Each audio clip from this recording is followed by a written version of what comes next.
How to transfer Sweatcoin to Sweat Wallet. The first things first is you need to download Sweat Wallet, and then if you don't have an account yet, you'll have to create one, and then just simply pull up your Sweatcoin app right here, log into your account, and then here. So your steps is actually equivalent to a Sweatcoin. Now, once you have Sweat Wallet connected to your Sweatcoin, it will automatically transfer by itself. You don't need to do anything. It will automatically reflect to your Sweat Wallet.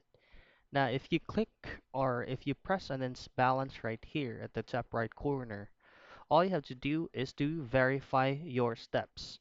Now, once you press on the Sweat button right here, it will automatically route to your Sweat wallet.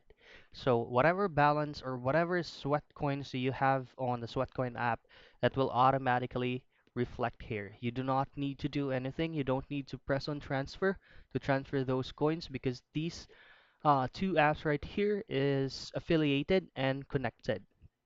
So that's how you can transfer Sweatcoin to your Sweat wallet.